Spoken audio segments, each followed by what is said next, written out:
Our next speaker recently appeared on our newest agency show, Agency Investors, has become someone that I enjoy being around. I've learned a ton from him. He's a serial entrepreneur and a business builder. He was generating hundreds of MedSup leads per day by being early to Google, which led to building a massive Medicare telesales operation. He's the OG of Medicare and the creator of Medicare Gurus, the founder of InsureSales, a crazy agency software. I call him Mr. Scale. 8%. Help me welcome to the stage, Mr. Brandon Todd.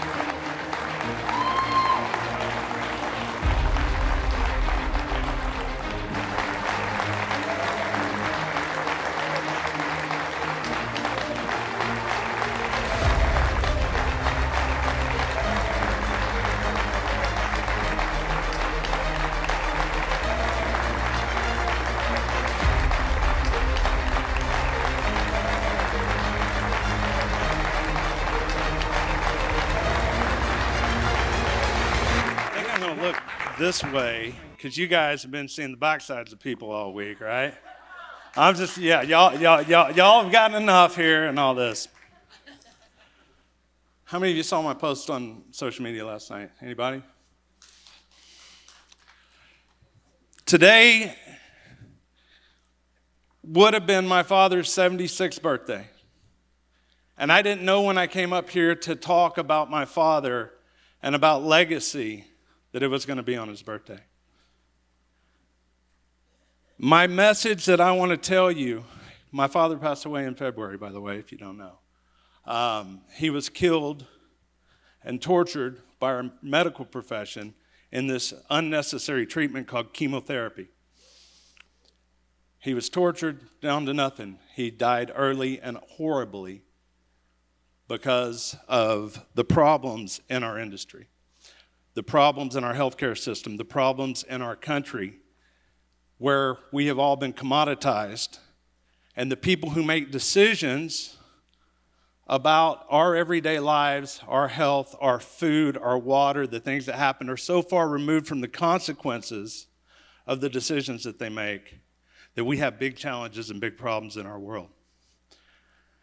So I don't know that I'm going to give you a rah-rah speech. I'm not going to give you a big all the to-dos. I mean, Luke Akron, man, listen to him. God, I hope y'all were taking notes. All the speakers here are really good. Today, I want to talk about legacy. And I want to talk about my grandfather, and I want to talk about my father. Brian Askins, are you here? Will you come up with me for a second? I wasn't going to do this. I told you I might do something I don't know. Brian, we met last year. We did. You're an amazing person, amazing man all the way through. I just want to ask you as simple a question as you can, because I just had a daughter about 6 years ago for the first time, and I realized the infinite line between father and son and child and all of that.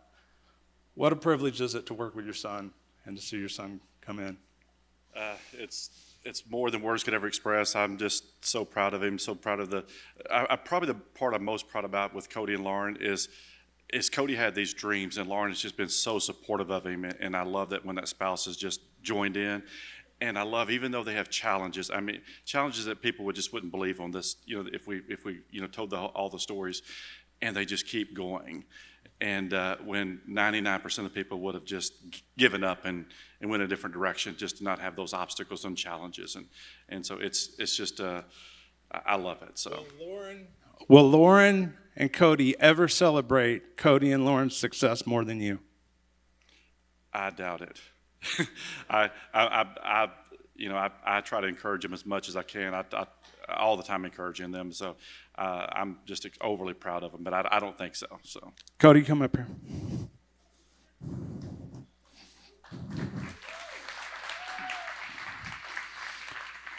Cody, you are an innovator. You've moved this world. You're making a lot of changes in a lot of people's lives. At the end of the day, the ability to work with this man, to have this man mentor you. No one's going to love you more. No one's going to celebrate your success more. No one's on your side more than your father. My father always said, as he was my partner, I'm just a 10 years behind on y'all's story, although you're going to live at least 40 more years. But I'm a decade or so behind on y'all's story. But my father always told everyone what a wonderful privilege it is to work with your son. What a wonderful thing it is. And I know you know what I'm talking about, and I know you don't. But I want to talk about legacy today. And there is nothing more special ever than being with family, because that's all that matters, and in the moment. Thank you, brother. Appreciate you. Love you, man. Give it up for the Askins, guys.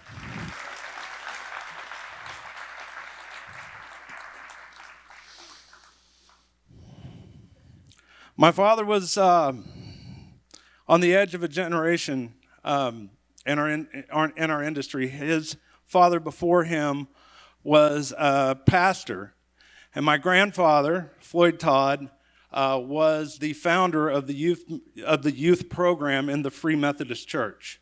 That sounds like a big deal, but I said the Free Methodist Church, which is not the Methodist Church, which is a way bigger thing. But the story goes that back in the 50s, my grandfather, who had a heart for children and children's ministry, said, "What are we doing for the children? I want to start something." He started something, their local thing, and they took him to the worldwide headquarters in Winona Lake, Indiana, and he said, "I want to found a youth movement." And so they said, "Well, we have some kind of business plan." The story goes it was in a file somewhere, and he took that, he reorganized it with my grandmother, and he spent the next 20 years going from church to church all over the nation. And what he would do is he would just recruit someone from there. He'd say, "We're starting the Christian Youth Crusaders," was the name of the group, "and we're gonna start something." So he'd recruit someone from in the congregation to start the group. They'd create curriculums, and he'd go over there. Now, for 20 years, he was doing this. So, and when he was done, every church in the United States of the Free Methodist Church, which was several hundred at the time, had a youth program functioning and active, and they had about 6 to 8 youth camps in the summer.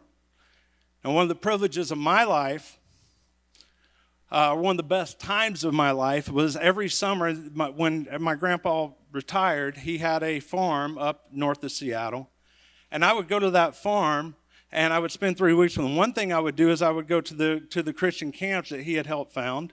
And I would spend a week there, and that's where I learned to honor Jesus Christ. I learned so much in those places, and I really learned how to bond with people in those moments. So there's a point of this story, and I just want to put this on you right now, is your legacy is not what you think it is. Your legacy is not what you think it is. My grandfather founded this whole movement. He founded this thing, and it still goes on today. I think if you go to the Free Methodist Church anywhere in the United States right now and you excel in your curriculum in first grade, you will get what's known as the Todd Award.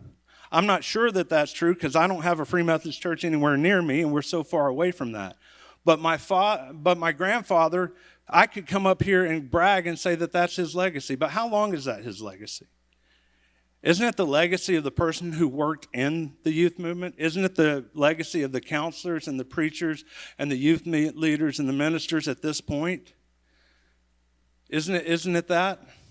So I would go up to my grandfather's home, my grandfather's farm when I was a kid, and one thing he taught me, and I want to talk to you about this because I talk about the problems in our world and our industry, and I think I have a very simple framework that we can all look at it through. And that is that throughout history, throughout the cycles of history, you've had 2 types of people. You've had producers and you've had harvesters. There are people who produce, and there's people who harvest off the production of others. The producers rarely get to harvest, and if they do harvest, they harvest enough of their own production to keep them going, but there's always enough for the harvesters. And the harvesters rarely produce. When they do produce, they produce just enough to be, what they do is they produce means of harvesting off of the producers. And throughout history, we go through cycles. And what happens is the producers produce something, the harvesters find ways to finagle their way into the system, and start harvesting off the production of others. Now, this is what I learned on my grandfather's farm. He was also known, he kept in retirement, he was known as the bee man because he kept bees and he would go to the local schools. He always loved kids and he would teach them beekeeping. So what he taught me was in beekeeping, you have a simple setup. Y'all have all seen the boxes, the little boxes that you have for beekeeping. You put a box on top. They have little racks that you put honey in, and those racks have little combs in them. Well, what happens is basically you have a queen bee. She's bigger than all the other bees. She goes around and she lays eggs in some, and the ones that she doesn't lay eggs in those little comb holes, the other bees come in and they make honey and they put it in there and they cap it off. Well, I want you to draw the historical references in this, because what happens is every beekeeper has optimized how to keep the bees at massive production, at maximum production. Every beekeeper, it's different in every area, but in every local area, they'll be able to tell you that if you harvest too much honey from your bees, you could collapse the colony. Or you could weaken the colony at least, and that means less honey overall. But if you take just the right, if you don't take enough off, then what's going to happen? Your bees are going to get fat and lazy, and they're not going to work it hard because they're not going to be under the right amount of stress. And so I think what's happening in our society is we're at one of those turns where the producers have been harvested long enough to where the harvesting is no longer productive. At first, there's co-creation. The producers have co-producers with them that create new things, but then the harvesting class comes in and skims off the top. In beekeeping, when you do one thing, because no one wants to buy a honeycomb with a lot of bee brood in it, right? With a lot of little baby bees in there. So in beekeeping, what you do is you put a new fresh hive that's ready for all the honey, and you put an excluder, which is just a little rack that has holes in it big enough for the small bees to get through and make honey, but big enough for them to get in, but too small for the queen to get into that top rack. And what do we get? We get a beautiful comb of honey that y'all buy at Whole Foods, right? You get that beautiful comb. And so that excluder is an analogy for what happens in our society. So there's a fraternity in our society, in healthcare and insurance and in medicine and pharmaceutical and politics and all that excludes the productive away from the spoils of what they produce. And so I believe that the answer to all of our world's problems are coming forward.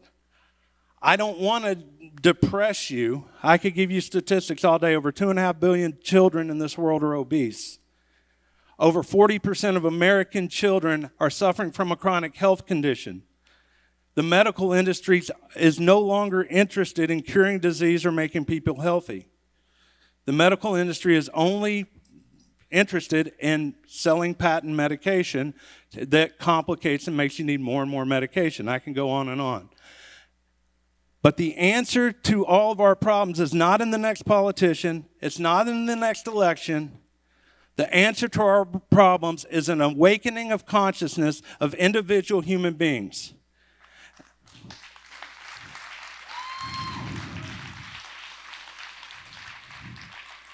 When we wake up, when we educate ourselves, when we see through the bullshit, their tricks don't work anymore. The people in here are the producers. Every one of you produce. Whether you produce effective agents, whether you produce good leads, good marketing, insurance applications, whatever. The people that are here to learn how to be producers. We create something we don't want to be harvested off of. And when we start seeing through the games all the way through, then their tricks will not work anymore. There's no collective solution. There's no politician. There's no one anywhere who's going to solve our problems. The solution lies within us all. So I need you guys to all waken up. I need you to take what you've learned here. I need you to all take that and understand that no one cares about you. Everyone out there is trying to sell you something. The only person that cares about you is your dad, your mom, your children, yourselves. You have good friends, you have all that. But in the business world, we have to be awake. Your doctor doesn't love you. Your doctor doesn't understand you. Your psychiatrist doesn't understand you. You know, all of these things are mature business models that take our production away. Now, I want to talk about my dad.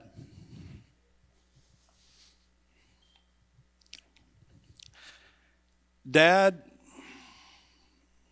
my father, when I was 12 years old, he got a job selling Medicare supplement insurance. He had a job right before that selling life insurance.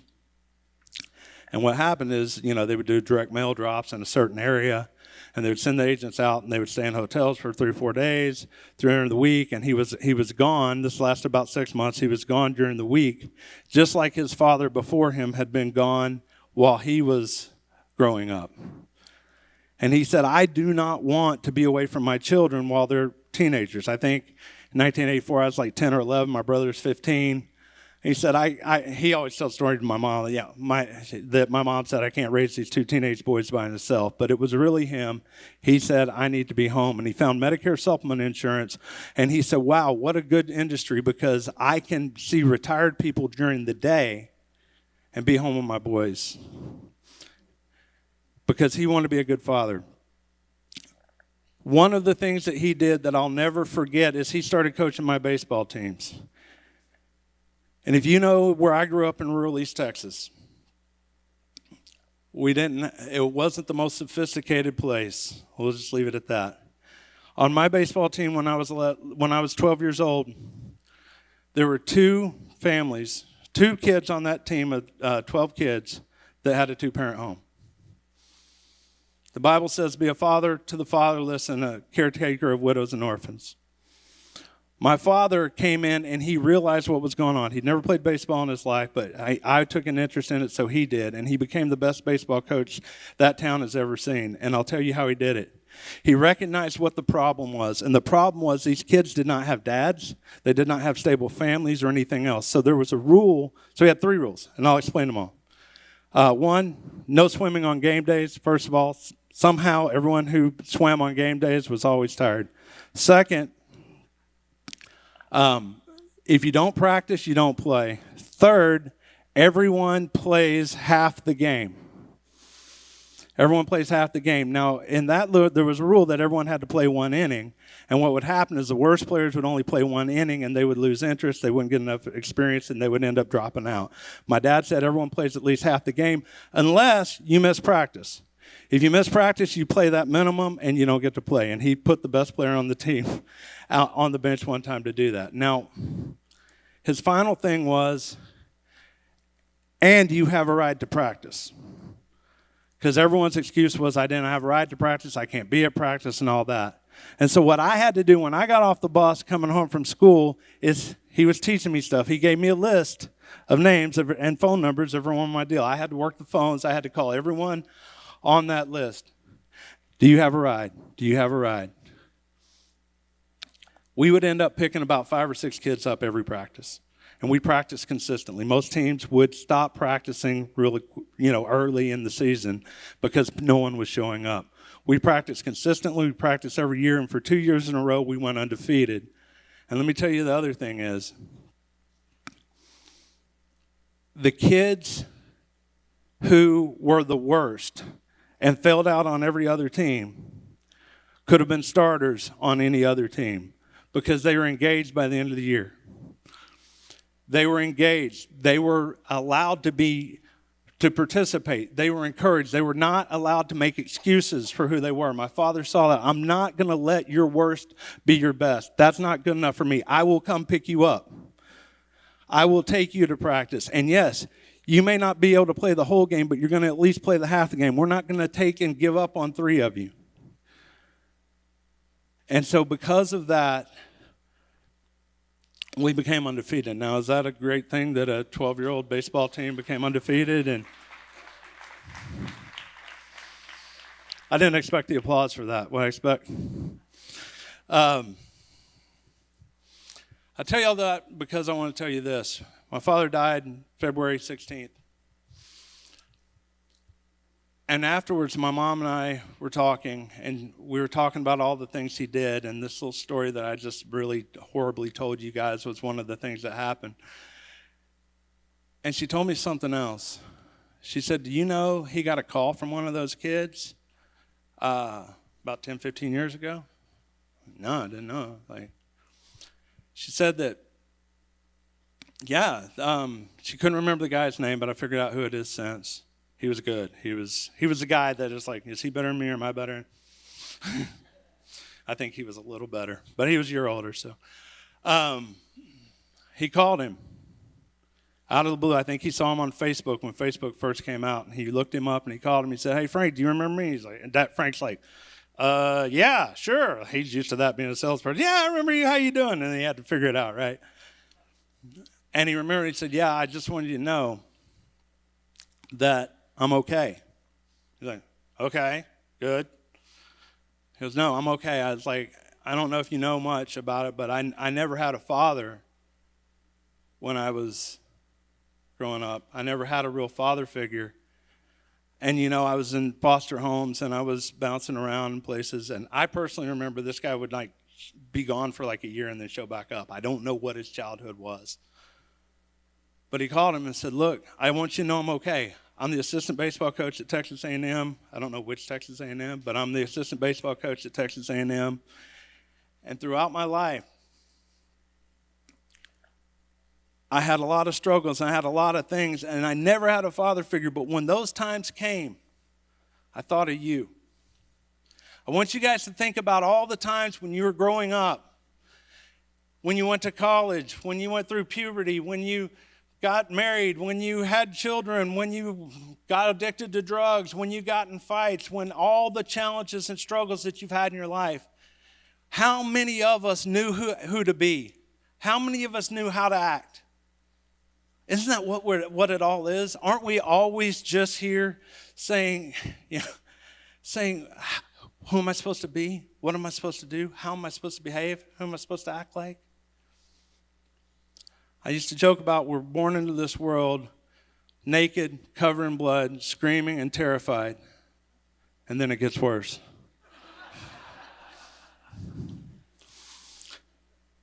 But this baseball coach at Texas A&M University, when he's 35 years old, sits there in his mind and he sees something on Facebook and he calls his 12-year-old baseball coach because it mattered to him so much. And he said, in all of those times, in everything that I went through in my life, you don't know it, Frank Todd. You don't know it. But I never had anyone to look up to. I didn't know who to look like. And in all of those times and all of my struggles and all the things I went through, I said, I want to be like Frank Todd. Dad, thank you for being my mentor, my best friend. Thank you for everything you've ever done to me. Your legacy lives inside of me. Y'all's legacy lives inside of one another right now. Every moment of every day, you are making a difference in other people's lives. Your legacy is not the exit, multi-million-dollar exit you're going to have some other time. Your legacy is not on your 10-year business plan. Your legacy is happening right here, right now. The room, this energy in this room, the way we feel in this room, what you're doing, the way you say hi to the next person, the way you interact with everyone, that is your legacy.